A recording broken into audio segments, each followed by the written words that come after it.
Te pedimos que o Senhor esteja na condução dessa aula. Pai, fala conosco. Nós oramos e te agradecemos em nome do Senhor Jesus. Amém. Podeis tomar assento. Amém. Nós estamos na escola bíblica estudando, o livro Para Entender a Bíblia do John Stott. E hoje nós estamos na lição 6, a narrativa da Bíblia, o Novo Testamento. Nós iremos fazer um panorama, resumo de todos os acontecimentos do Novo Testamento, a partir dos Evangelhos até o livro de Apocalipse. Amém? Falar um pouquinho de mim, desde cedo, quando meus pais se converteram, eu tinha 7 anos de idade, eu sempre tive aquele desejo, quando eu comecei a ler e entender a Bíblia. E eu ficava maravilhado com as histórias, principalmente ali do Antigo Testamento, o livro de Reis, livro de Samuel, e por aí vai. Então despertou em mim o interesse de conhecer a palavra.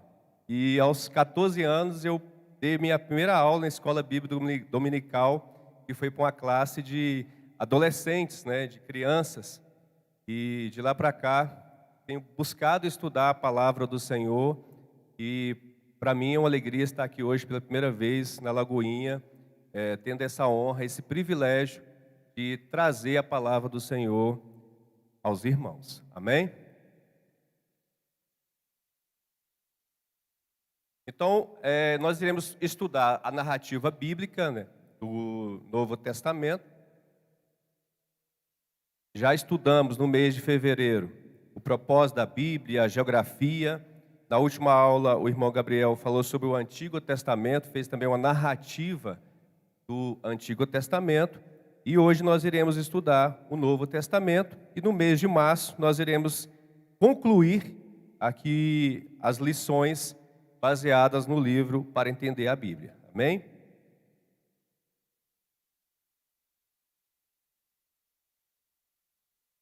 A palavra de Deus, o Novo Testamento, ela veio para trazer o testemunho de Cristo e as boas novas de salvação.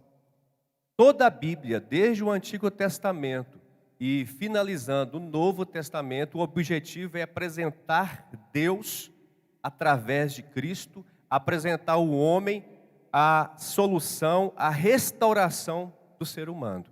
Então, Deus ele trabalha para que o homem se encontre com Ele. E nós vamos perceber aqui na palavra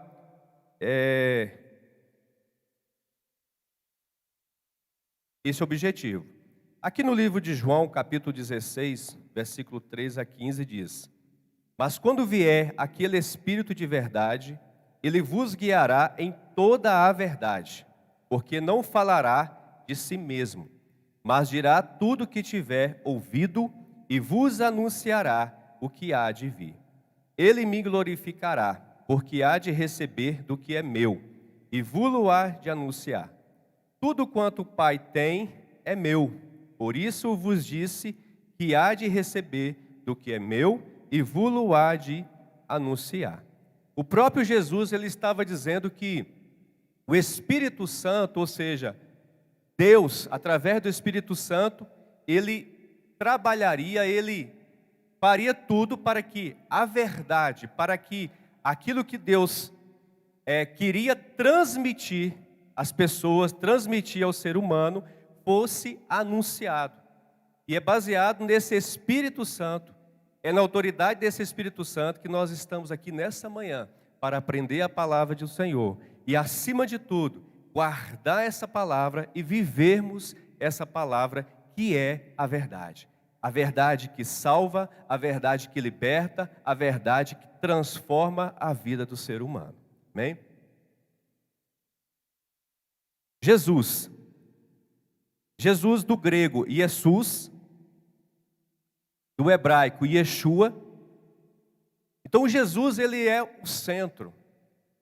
Jesus é o ponto. Desde o Antigo Testamento, o Senhor, lá em Gênesis 3:15, já anunciava a vinda do Messias, a vinda de Jesus para resolver o problema do ser humano. O homem, quando pecou, o pecado, quando entrou na vida do homem através de Adão e Eva, o Senhor ele veio estabelecendo alianças no transcorrer da Bíblia para que o homem voltasse para Deus, para que o homem reencontrasse Deus e tivesse comunhão. A comunhão que havia sido quebrada no Éden, o Senhor então ele vem estabelecendo. Mas lá em Gênesis o Senhor já faz a promessa de que da descendência da mulher nasceria um que pisaria e que esmagaria a cabeça da serpente. Amém? E esse é Jesus Cristo, que veio milhares de anos depois, e nós estamos aqui, 2023 anos, falando desse Jesus que é vivo, que é real, que mudou a nossa história e que continua mudando a história de tantas pessoas. O Novo Testamento, ele é dividido em algumas partes para nosso melhor entendimento. Então, o Novo Testamento, ele começa com os evangelhos, que são 4, Mateus, Marcos, Lucas e João. Nós iremos abordar um pouco sobre cada um desses evangelhos. O Novo Testamento tem uma parte histórica, que é a parte do livro de Atos dos Apóstolos, que conta o surgimento da igreja primitiva, as primeiras conversões, os discípulos que foram levantados, os apóstolos, os diáconos, os presbíteros da igreja, os pais da igreja. E também tem as epístolas, que são as cartas dos apóstolos às igrejas, e em algumas cartas direcionadas a algumas pessoas em específico. Então, as cartas começam no livro de Romanos e vai até o livro de Judas. E por fim, nós temos o livro de Apocalipse, que é o livro escatológico, é o livro da revelação, que traz uma revelação do que irá acontecer no fim dos dias. Amém? Inclusive, o livro de Apocalipse, ele já foi estudado aqui na igreja, através da escola bíblica. Quem esteve aqui aprendeu. Quem ainda não assistiu às aulas, nós temos um grupo do WhatsApp, onde lá tem um link do Drive, onde as aulas, os slides das aulas ficam salvos. Então, se você ainda não participa desse grupo do WhatsApp, eu peço que os irmãos entrem ali no Instagram, EBD Lagoinha Brasília Capital, e lá tem uma descrição, tem um direcionamento para o grupo do WhatsApp. E falando no Instagram, está aberto a caixinha de perguntas, amém? Então, os irmãos, se tiver qualquer dúvida aqui da aula, eu peço que lance lá no Instagram, que o irmão Gabriel vai me passar aqui no final. A gente responde, se der tempo aqui na aula, senão a gente responde ali no Instagram, tá bom, irmãos? Peço que os irmãos compartilhem, participem, para que a gente cresça cada vez mais, amém? Então, o Novo Testamento ele se baseia na obra salvífica de Jesus. Tudo que a Bíblia fala em toda a história da Bíblia, mas principalmente no Novo Testamento, remete à vida, ao ministério de Jesus, à obra redentora de Cristo na cruz. E nós iremos falar um pouquinho sobre isso, amém? Antes de entrarmos propriamente dito aqui no estudo do Novo Testamento, entre o Antigo Testamento e o Velho Testamento existe um período de silêncio, que nós chamamos de período intertestamentário. O que é esse período? É o período de 400 anos, onde o Senhor não se manifestou aos profetas, Ele não se manifestou a ninguém, nada foi escrito com a intenção de direcionar alguma palavra ao povo de Deus. Então começa no final do último escrito do livro de Malaquias e vai até quando Deus revela o anúncio do nascimento de João Batista, daquele que viria anunciar Jesus Cristo.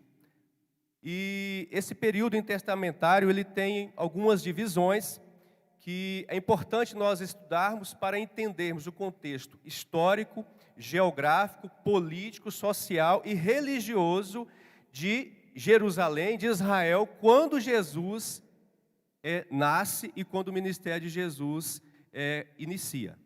Então, a primeira era, a era persa, que foi do ano 536 a 336 a.C., e nessa era, o que fica de aprendizado que o povo judeu ele começou a reunir em locais. Ele começou a estabelecer alguns locais para culto. E é a primeira vez que é mencionado a sinagoga, ou seja, o local onde se reuniam. Começou ali algumas liturgias que foi seguindo a história até a era que Jesus nasceu. Na era grega, nós vemos a difusão do idioma grego, né, por Alexandre o Grande, que foi um imperador, um grande conquistador, e ele fez questão de que o idioma grego ele fosse difundido a maioria das nações, principalmente as nações que o Império Grego conquistava. Por isso que a Bíblia, o Novo Testamento, melhor dizendo, ele foi escrito na língua grega. Amém? Temos a era egípcia, que foi de 323 a 198 a.C. Temos ali a divisão de 4 reinos. Temos a era siríaca, a era macabeia. Nessa era macabeia, houve a independência de Israel, do povo judeu, em 148 a.C., onde os judeus se levantaram contra o império que estava dominando, e eles foram livres por algum período, e eles começaram a reinar eles mesmos sobre o povo deles. E temos a era romana, que foi de 643 até o ano 4 antes de Cristo, onde nós vemos a figura de Herodes, e o povo judeu era dominado pelo Império Romano. Amém? Então foi na era romana que Jesus, então, ele nasce e começa o seu ministério. Amém? Então, só para contextualizar e entendermos que o tempo de silêncio foi de 400 anos, né? Ou seja, desde a escrita do último livro, que foi Malaquias, até o início da obra de Jesus através de João Batista. Iremos falar um pouco sobre o Novo Testamento. Então, o Novo Testamento é um novo pacto, uma nova aliança. Ele foi escrito em grego entre o ano 48 e o ano 96 depois de Cristo. Então, Jesus, ele não apenas mudou a minha história, Jesus não apenas mudou a sua história, Jesus mudou a história da humanidade, porque existe, antes de Cristo existe o mundo antes de Cristo, e existe o mundo hoje depois de Cristo. Então nós iremos falar um pouquinho aqui dos anos, né, que foram depois de Cristo. Então o Evangelho foi escrito em grego, são 27 livros, que começa em Mateus e termina em Apocalipse. Foram escritos no 1º século, mas somente no 4º século que o cânon, né, ou seja, toda a Bíblia, todo o Novo Testamento foi constituído e foi declarado o livro inspirado e revelado pelo Senhor. Amém? Outra curiosidade, o Novo Testamento ele não está escrito em ordem cronológica, ou seja, pelo tempo, mas ele está em uma ordem lógica, né, derivada das tradições cristãs, para que fosse bem entendido, bem perceptível. Iniciando no ministério de Jesus, onde Jesus é apresentado desde o seu nascimento, né, desde o início do seu ministério, quando Jesus tinha 30 anos de idade, até a sua morte e ressurreição. E a igreja continua através do livro de Atos e vai até o livro de Apocalipse. Amém?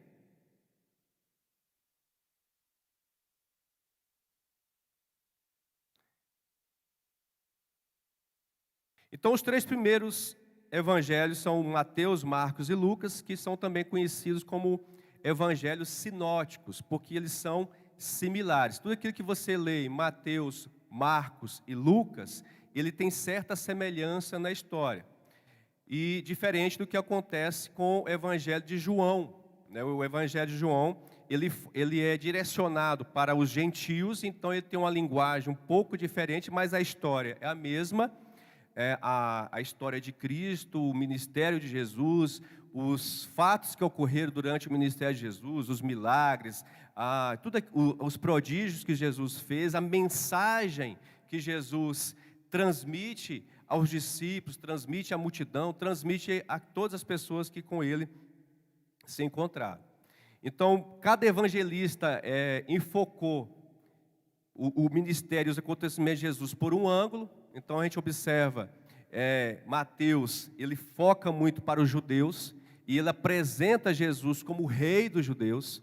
Era o anseio dos judeus levantarem um rei, terem alguém da sua própria linhagem, do seu próprio povo para os governar. Então Mateus, ele traz Jesus como o rei dos judeus, mas não o rei de governo, o rei de governo humano, de governo estabelecido por pessoas, mas ele apresenta Jesus como um rei eterno, como o rei dos reis, como aquele que iria resolver não apenas o problema de Israel, do povo judeu, mas resolver o problema da humanidade. Amém?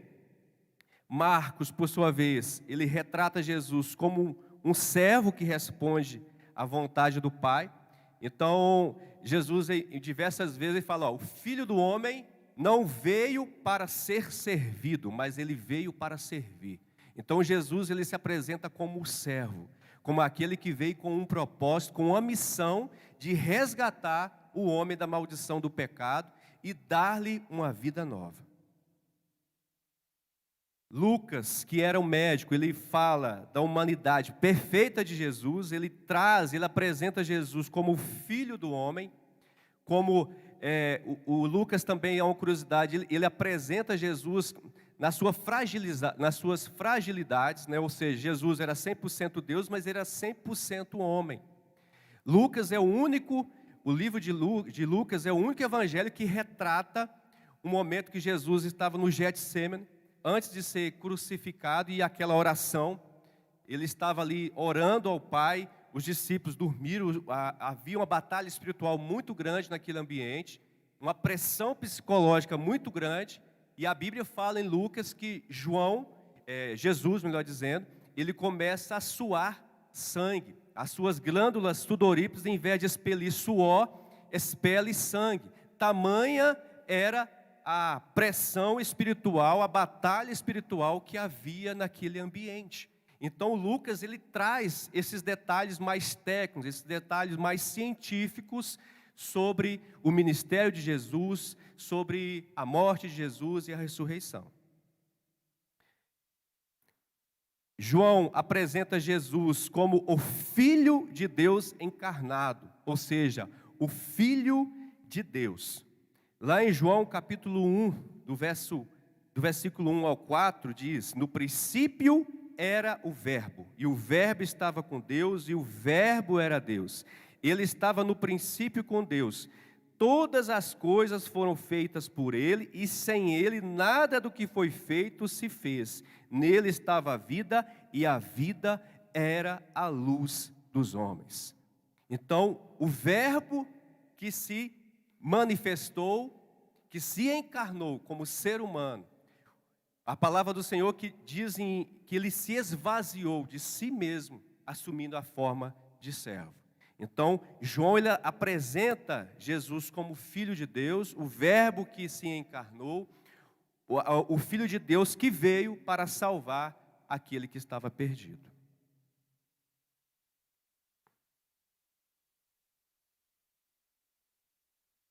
Vamos falar um pouco sobre o nascimento e a juventude de Jesus. Então, cada evangelista começa falando do nascimento de Jesus num lugar diferente. Uns começam falando desde a anunciação, o encontro de Maria com Isabel, o anjo encontrando com Maria e trazendo para ela a revelação de que seria mãe, né, do Filho de Deus. Outros evangelistas começam falando já ali na manjedoura. Então, cada evangelista começa a história num lugar diferente.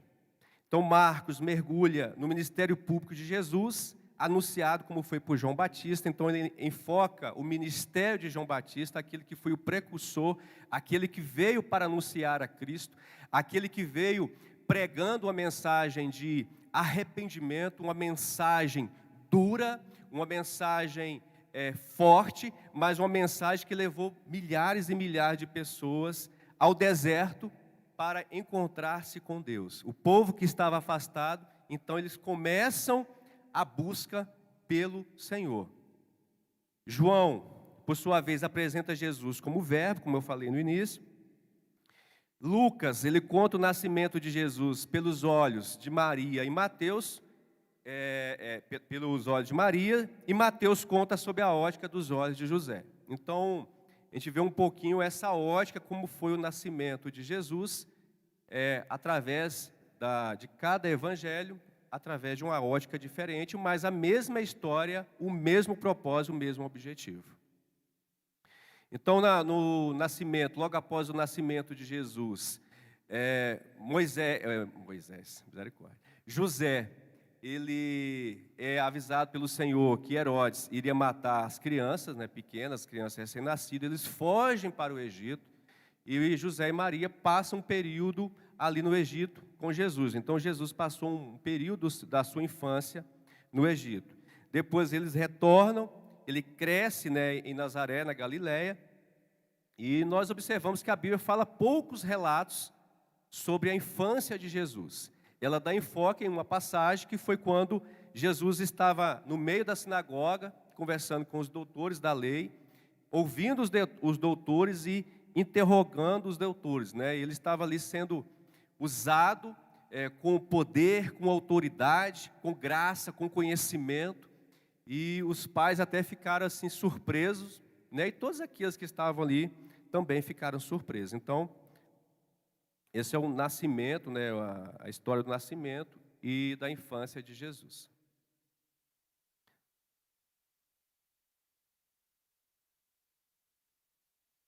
Logo após, existe um período que nós chamamos do ano da obscuridade. É um ano que Jesus ele começou a trabalhar, mas ele não se apresentou de maneira clara, de maneira completa para todas as pessoas, para as multidões, que é chamado o ano da obscuridade. Então começa com o batismo de Jesus ali no deserto. Então Jesus, com 30 anos, ele vai até o Rio Jordão, aonde João Batista estava batizando as pessoas para o arrependimento, batizando as pessoas que queriam retornar à aliança com o Senhor. E João, ele convoca o povo ao arrependimento, preparando as pessoas para a vinda do Messias. De início, João, ele se opôs a batizar Jesus, ele falou que não era digno, nem de desatar as sandálias dos pés de Jesus, mas Jesus então vai a ele e fala que era necessário que ele o batizasse para que se cumprisse o propósito, pelo qual ele havia sido enviado. Então, João batiza Jesus no Rio Jordão. Ontem a gente estava, não sei se os irmãos acompanharam, maratonaram. Eu estou maratonando com os irmãos da caravana, Os irmãos batizaram lá no Rio Jordão, naquele lugar, onde Jesus foi batizado por João Batista. Então, através do batismo, Jesus ele traz um ensinamento, ele traz uma lição e ele começa ali o seu ministério, mas de uma maneira mais tímida, vamos assim dizer, de uma maneira que não se fosse revelado a todas as pessoas ainda. Logo após ele foi para o deserto para ser tentado, ele passou 40 dias e 40 noites no deserto, ele foi tentado pelo diabo, mas ele resistiu com a palavra. Algo que eu gostaria de enfatizar aqui nessa manhã. Todas as vezes que nós formos tentados pelo diabo, tentados pelo mundo, tentados pela nossa carne, que nós possamos agir como Jesus, em dizer, está escrito. Jesus, quando ele foi tentado, ele falou, está escrito, não só de pão viverá o homem, mas de toda palavra que procede da boca de Deus. Então ele usou a Bíblia, a Torá. Nas 3 vezes que o diabo tentou Jesus, ele usou a palavra do Senhor. Que eu e você possamos guardar a palavra de Deus, para que quando o dia mau vier, quando a tentação vier, nós possamos dizer, diabo, carne, mundo, está escrito. Eu sou mais do que vencedor em Cristo Jesus. O Senhor já me comprou, o Senhor já me resgatou. Amém? E Jesus, então, ele começa o seu ministério, propriamente dito, ali na Galileia, que foi fruto, inclusive, do estudo GC da última semana, que foi onde Jesus, ele realiza, da última semana não, a semana anterior, que a semana passada agora foi tema livre. Jesus ele realiza o primeiro milagre, que foi a transformação de água em vinho em um casamento. Então ali Jesus se torna público, ele revela o seu ministério e ele começa o ano da popularidade.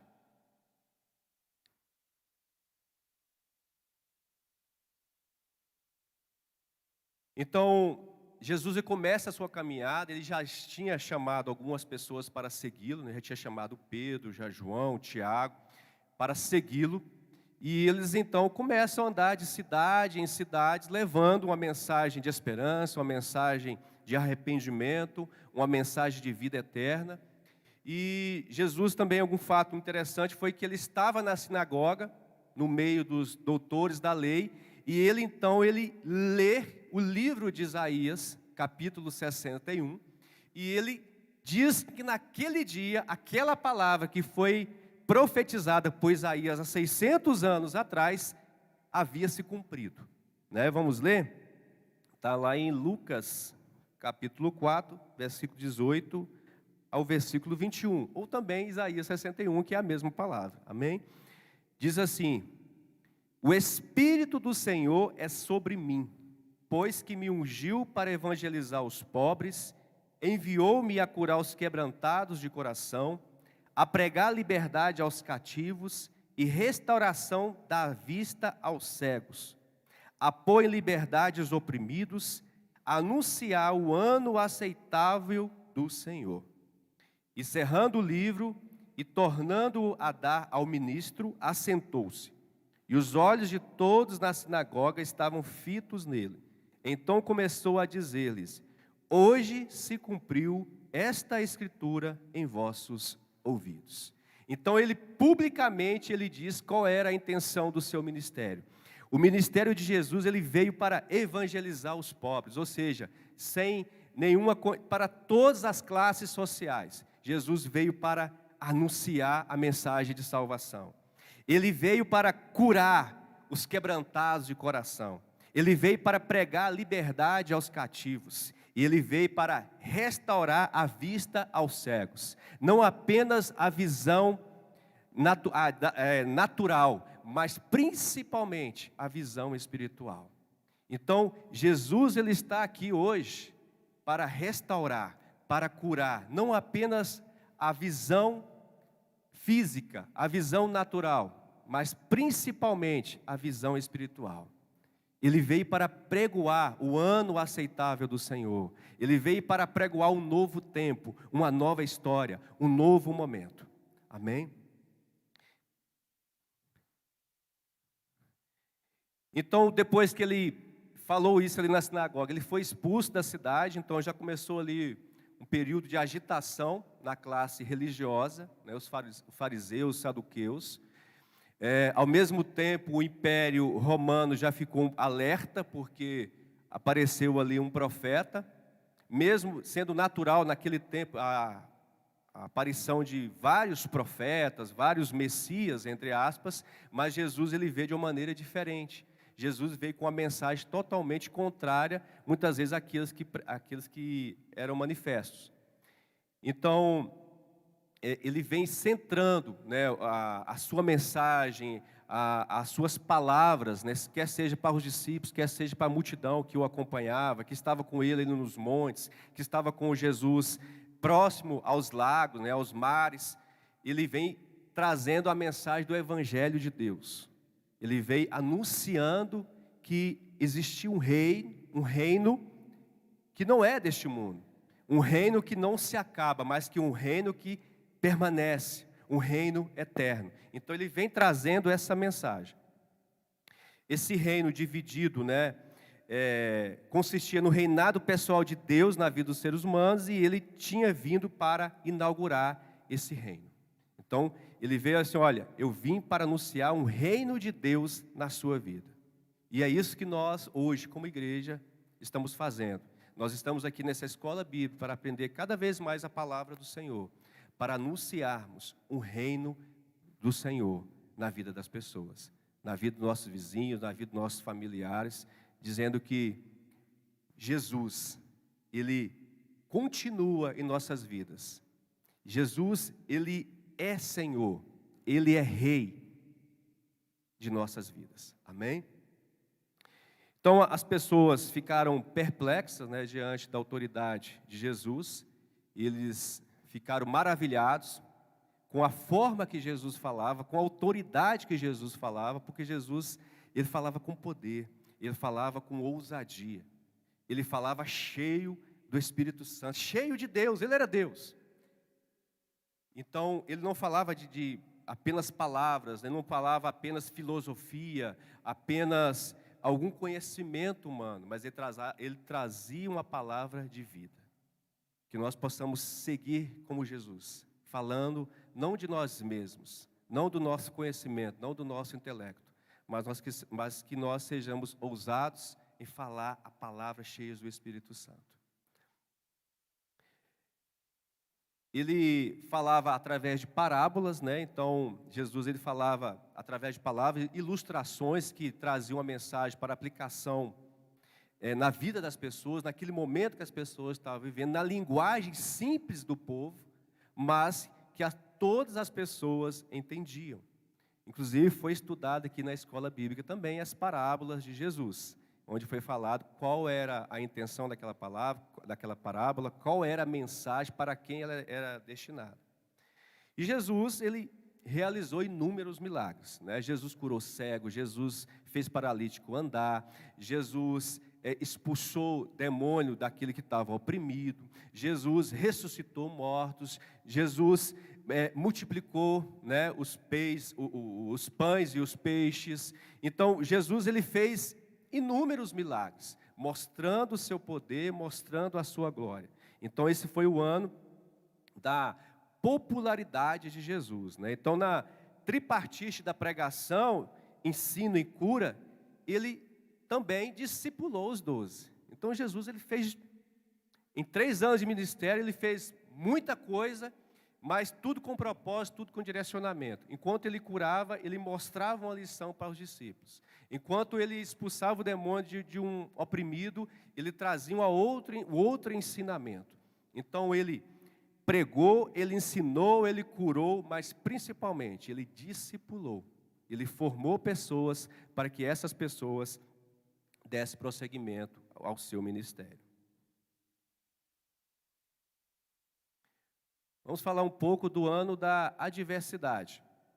Então, logo após Jesus ficar popular, Jesus ficar conhecido, a fama de Jesus se espalhou por todas as cidades. E isso começou a incomodar os religiosos, né, e Roma. Roma também ficou incomodada. Então, Jesus, ele, fazendo tudo isso, ele começou a provocar. Então, qualquer que viesse a ele e cresce, nunca mais teria fome ou sede, e o pão que Jesus daria para a vida do mundo era a sua carne. Então, essa era a mensagem de Cristo, era essa mensagem que ele trazia de crença, ou seja, Jesus estava ali para suprir a fome das pessoas, a fome física, né? Nós vemos ali, em vários momentos, Jesus dando pão à multidão, dando mantimento, dando provisão. Mas ele fala assim, ó, o pão que eu quero dar é aquele que vocês, quando comerem, não terão mais fome. A água que eu quero dar a vocês é a água viva, aquela que vai jorrar do seu interior e nunca mais vocês terão sede. Então, ele começou ali de uma maneira mais forte, ele foi para o monte também, ele se transfigurou diante dos discípulos, né, onde a glória dele foi manifesta ali no Monte Hermon, mostrando ali a glória vindoura de Jesus, onde Pedro, né, ele fala uma frase bastante conhecida, que ele fala, Jesus está tão bom aqui, por que a gente não faz uma tenda, né, para Elias, para Moisés e para nós aqui, vamos permanecer. Os discípulos experimentaram de algo tão forte, que era a glória de Deus, que eles nem queriam sair do monte, eles queriam permanecer ali. Quando a glória de Deus, quando a presença de Deus inunda as nossas vidas, nós nem queremos sair da presença. Né? Quando nós estamos no culto, quando nós estamos em uma celebração, onde nós somos impactados pelo Espírito Santo, pela presença de Deus, não dá fome, não dá vontade nem de ir embora. Quando você assusta, você olha no relógio, poxa, Nós passamos aqui 2 horas cantando um louvor, nós passamos aqui 2 horas orando em mistério, né, falando com o Senhor. Então os discípulos também experimentaram isso. E tudo isso foi para prepará-los para o ano, né, para o momento da adversidade, da perseguição. Jesus, então, ele entra ali em Jerusalém, em um jumentinho, né, para cumprir também a profecia de Zacarias 9, que está escrito lá em Mateus 21:5, que diz assim: Dizei à filha de Sião, eis que o teu rei aí te vem, manso e assentado sobre uma jumenta, e sobre um jumentinho, filho de animal de carga. Algo interessante que nós observamos, irmãos, que tudo aquilo que foi profetizado lá no Antigo Testamento se cumpriu no Novo Testamento. Depois eu vou não vai dar tempo de falar aqui na aula, mas eu vou postar ali no grupo uma tabela, né, uma planilha, onde tem as profecias que foram profetizadas no Antigo Testamento e elas se cumprindo no Novo. E tem algumas profecias que ainda vão se cumprir em nossas vidas, na nossa caminhada. Amém?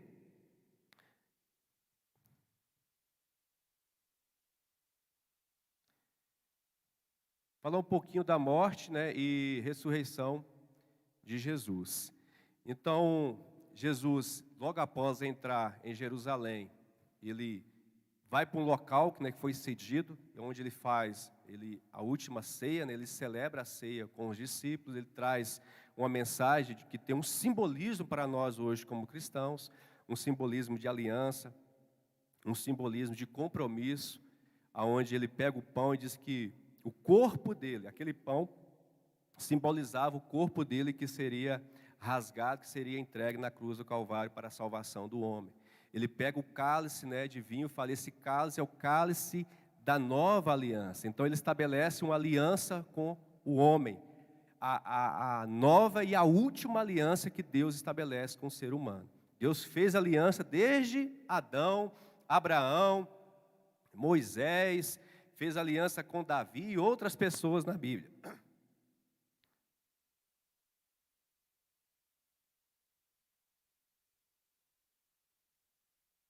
Mas através de Jesus ele estabelece a nova aliança, a aliança de sangue. E logo após eles vão para o monte orar, e Jesus é preso, né? Judas traz Jesus, Jesus é levado para ser julgado pelo sumo sacerdote, então ele participou de 6 julgamentos, e Jesus então foi condenado. A multidão escolheu Barrabás, né? Libertar Barrabás e crucificar Jesus. Então Jesus foi levado para o Gólgota, né, também chamado lugar da caveira. Jesus carregou uma cruz pesada, uma cruz que pesava aproximadamente 52 quilos. Foi chicoteado, sofreu um castigo físico e Jesus foi crucificado. Então a crucificação era uma forma horrível da pessoa ser morta e uma forma humilhante. Mas lá na cruz, Jesus, ele declara sentenças, né? Jesus declara perdão para os seus algozes. Jesus entrega a sua mãe Maria aos cuidados de João. E Jesus salva o ladrão arrependido.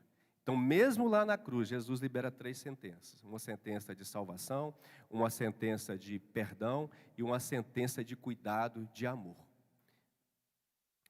Ele entrega-se ao Pai, lá em Lucas 23:46, ele entrega o seu espírito. Jesus, a morte não venceu Jesus, mas Jesus, ele se entregou. Quem assistiu o filme Paixão de Cristo, o Mel Gibson, ele fez questão de algumas cenas retratar muito bem a morte e a ressurreição de Jesus, né, a crucificação de Jesus. Em dado momento, Jesus ele abraça a cruz. A cruz foi uma escolha de Jesus. Não foi porque os religiosos mataram Jesus, foi para que nós tivéssemos vidas, para que nós tivéssemos perdão eterno. Então ele abraça, ele escolhe. E Jesus entrega o seu espírito, né? Ele fala assim: Pai, nas tuas mãos entrego o meu espírito. E logo após ele ter falado isso, ele expirou. Jesus então passa 36 horas morto, mas ele foi lá no inferno, tomou a chave do diabo. Então ele estava morto, o corpo físico, mas Jesus ele estava batalhando, ele estava vencendo por nós. E no terceiro dia ele ressuscitou. Jesus está vivo. Daqui a pouco os irmãos que estão lá em Jerusalém vão lá em Jerusalém no túmulo. Qualquer um de nós, se nós formos lá na Índia, nós vamos encontrar um local que é o túmulo de Buda. E vai lá, está escrito assim, aqui jaz Buda, e lá vai ter algum resto mortal de Buda.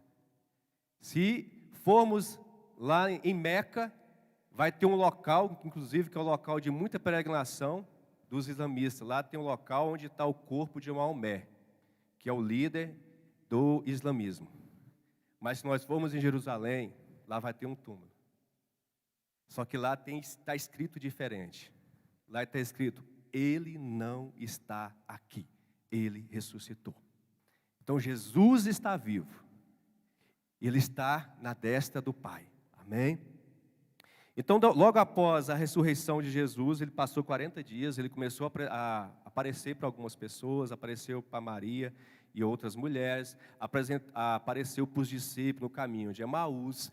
Ele estava em um cenáculo, num local onde ele apareceu para os discípulos, para a igreja que estava ali assustada, os irmãos, os discípulos, seguidores, né? Tem aquele momento que que Tomé não acreditava, eu não acredito. Jesus então aparece e fala, olha, toca aqui nas minhas feridas, os furos das minhas mãos, olha aqui na minha costela, o furo da lança.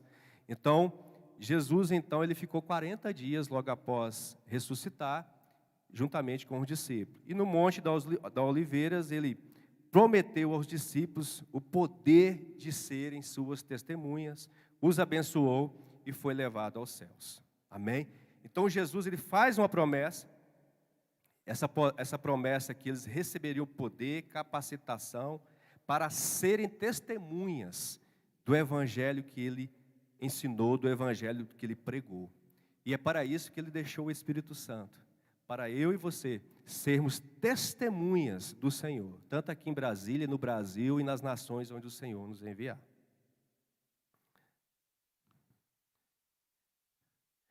Já finalizando essa aula, irmãos. Então, logo após a ressurreição e ascensão de Jesus, a igreja, ela inicia, né? A igreja que nós conhecemos como a igreja primitiva. Ela começa os seus trabalhos. A pedra fundamental foi lançada. Então, eles reuniram em Jerusalém, buscaram esse poder, né, que Jesus falou que deixaria, esse Espírito Santo que eles deixaria, aquilo que o profeta Joel, lá no Antigo Testamento, profetizou. E eles estavam reunidos, e após 10 dias, quando eles oravam, eles foram cheios do Espírito Santo. Nós vamos ver isso em Atos 2, onde eles falaram línguas de outras nações, né? O Espírito Santo entrou como um vento impetuoso e todos foram cheios de poder. Poder não apenas para dizer que estavam cheios de poder, mas para serem testemunhas, para suportarem as perseguições, as provações que eles iriam passar por causa do nome de Jesus. Então, o dia, né, de Pentecostes foi um evento missionário, línguas estrangeiras, os discípulos começaram a falar línguas estranhas, línguas de outras nações que ninguém sabia falar. E algo muito interessante que ainda hoje Deus continua dando dons espirituais, dons de línguas, não apenas para edificação de quem fala, né, principalmente, não para edificar, mas edificação do corpo de Cristo. Eu já tive uma experiência de um colega estar na igreja, chamou um amigo para ir no culto, e Deus começou a falar com ele em inglês, e o colega dele do lado era especialista em inglês, e Deus começou a falar através de um leigo, através do inglês. Quando terminou o culto, aquele colega que não era crente falou assim, poxa, quando você fez esse cursinho de inglês, você fala inglês há quanto tempo? Aí ele quase falou assim, o que é inglês, né? Eu não sei falar, só sei falar yes. E ele falou, não, mas você falou tão perfeitamente o inglês e você falou tudo aquilo que eu precisava ouvir. Então, foi assim que aconteceu em Pentecostes e ainda é assim hoje que o Senhor nos usa usa pessoas para falar em línguas para alcançar outras pessoas. Milagres aconteceram por intermédio dos apóstolos e, consequentemente, começou a perseguição da igreja, né? Começou as pessoas serem mortas por causa do evangelho, serem presas por causa do evangelho. Houve um martírio, né, de Estevão. Estevão, ele foi o primeiro diácono da igreja. E um fato interessante é que quando Estevão estava sendo apedrejado, existia um jovem chamado Saulo, que estava sentado ali concordando com aquele ato. Esse Saulo, mais para frente, né, ele é conhecido como Paulo, e ele é um dos que escreveu mais cartas, né, para a igreja. Então, Filipe evangeliza e batiza o etíope. Jesus aparece, né, para Saulo no caminho de Damasco, e Paulo, né, Saulo que mudou para Paulo, teve a sua transformação. Ele começa a sua caminhada, faz algumas viagens missionárias, e algumas dessas ele foi com Barnabé.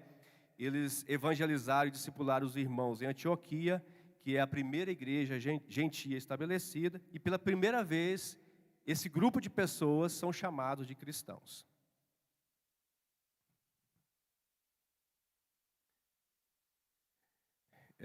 Vamos falar um pouquinho das epístolas, só um resumo rápido. Então, as epístolas são 3, né? Então, temos as epístolas eclesiásticas, que são dirigidas a algumas igrejas específicas.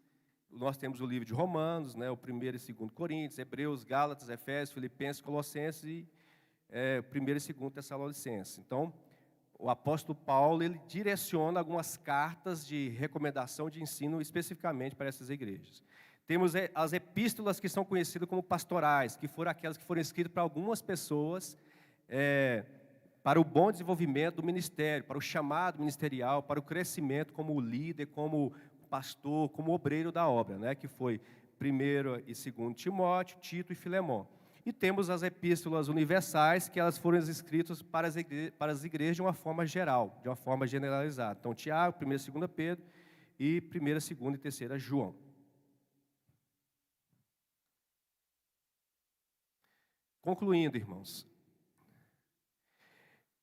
o livro de Atos e o livro de Apocalipse são complementares. Então, Atos descreve o início da missão e da perseguição da igreja, enquanto Apocalipse nos permite espiar os bastidores e vislumbrar a batalha espiritual invisível entre Cristo e Satanás.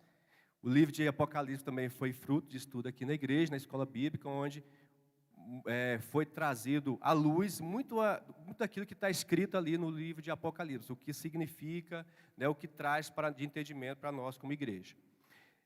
O propósito primordial do autismo em toda a história é o estabelecimento do reino messiânico prometido. Associada a esse objetivo está a oportunidade para nós cristãos perseverar na fé e na obediência ao Senhor.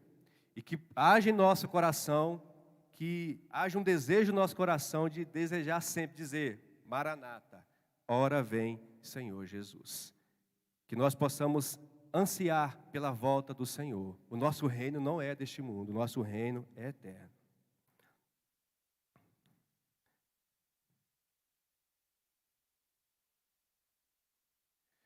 Alguns acontecimentos, não vou ler todos, mas que relata, né, do Novo Testamento alguns acontecimentos importantes. Então, a morte, a ressurreição e a ascensão de Jesus foi no ano 30, a conversão de Saulo no ano 33, Paulo foi prisioneiro no ano 57.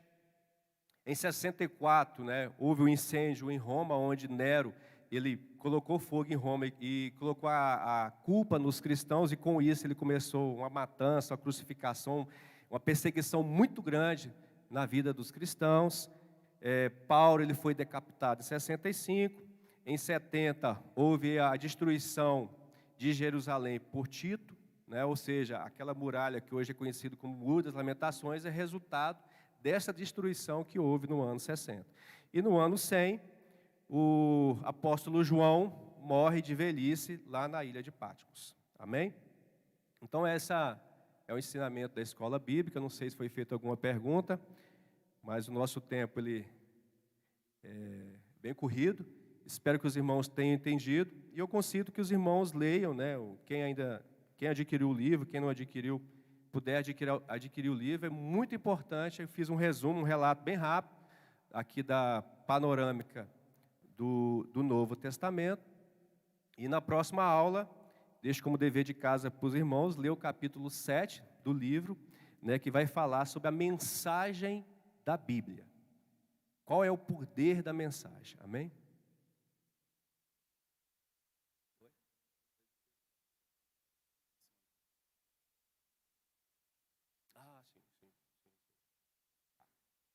Irmãos, o Gabriel me lembrou aqui sobre a questão do calendário, né? Então, o calendário que nós seguimos é o calendário gregoriano. E essa contagem, né, de antes de Cristo, depois de Cristo, ela começou no ano 516, se não me engano. Então, o Papa Gregório, né, que ele estabeleceu essa criação desse calendário. E há uma confusão ali o ano 1, vamos assim dizer, ele não começa propriamente dito no nascimento de Jesus. Por isso que tem essa diferença. Jesus morreu com 33 anos de idade, mas fala que ele morreu no ano 30 depois de Cristo. Então essa contagem, ela ficou um pouco antes. O nascimento de Jesus, pela a soma aqui dos historiadores, foi no ano 5, né? Ou seja, há uma diferença desses anos, amém? Mas depois eu vou colocar lá no Instagram não, no WhatsApp da Lagoinha, daqui da EBD, um relato explicando como que funcionou, como que foi esse cálculo, né, para chegar a essa soma, que ano era o ano que Jesus nasceu, que ano chegou, todos esses acontecimentos, amém? Vamos ficar de pé, vamos orar ao Senhor, agradecendo ao Senhor por esta manhã, por essa aula. Espero que o Senhor tenha falado ao coração dos irmãos. Daqui a pouco teremos nosso culto. E vamos continuar em aprender a palavra do Senhor, estudar a palavra do Senhor.